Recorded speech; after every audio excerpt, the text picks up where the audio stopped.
There are more than 460,000 student athletes across the nation, according to the NCAA. You have to compete at the highest level of your sport, but you cannot only be good at your sport, but you also have to maintain high grades, and you have to learn how to live life on your own for the first time. The NCAA mandates that each team takes at least 20 hours every week to practice and have at least one day off. So the question is, how do student athletes manage their time in order to become successful? This can vary between every single student. I tell myself that you have to treat the semester as if it were a marathon and not a sprint. Maybe you have to write down important due dates on a calendar or set reminders on your phone so you can tell which assignment is due on the next day. I understand procrastination may be present in everyone's daily lives, even those who are not student athletes.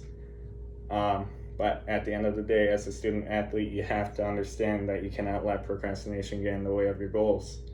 If you have to let this happen, you cannot compete at the highest level of your sport. If you cannot go beyond your limit, there's no point. Preparation for this occurs way before you sign your national letter of intent. Hi, my name is Derek Rayner. I'm from Weston, Florida, but I grew up in the great city of Buffalo, New York. Go Bills! As an only child, my parents' focus was solely on me, and I will always, always, always be grateful for their devotion and their sacrifice to make sure I achieve my dreams. I could not have made it to this point without them, so I will always be grateful. I first picked up a tennis racket when I was 3 years old, and I have never let it go ever since.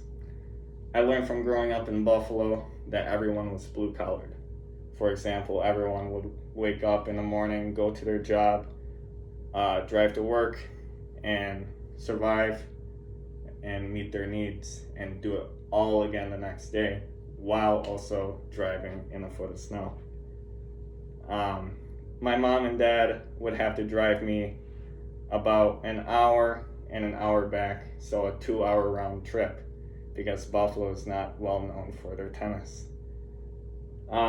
This really helped me with my time management on and off the court, but my parents always emphasized that if I did not achieve my goals in the classroom and maintain my good grades, then I would not see the light of day on the court.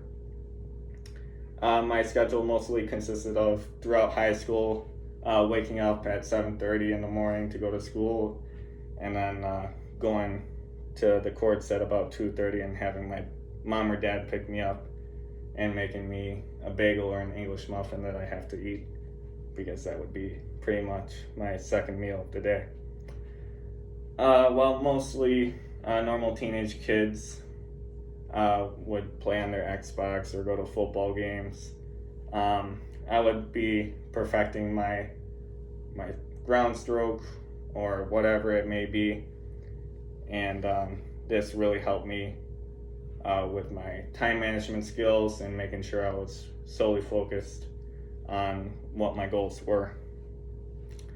By the end of time of high school, my parents and I decided to move down to Weston, Florida, so I could better achieve my goals.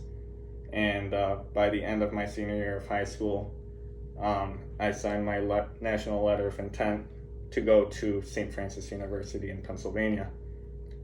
I competed at the highest level of tennis at the Division I level, and I played guys such as Penn State, Youngstown State, and Toledo. And to do this, to win those matches, you have to go and work every single day. No parties, get-togethers, or anything of the type. Maybe ever so often, but you have to make sure that you are on top of things. It all may seem a little overwhelming at first, but you have to understand you might have a bad week or a bad game, but the best student athletes have to take a step back and look at how they got there in the first place. As I said in the beginning, there are many challenges that can bear down on you. However, you have to find the perfect balance that is right for you.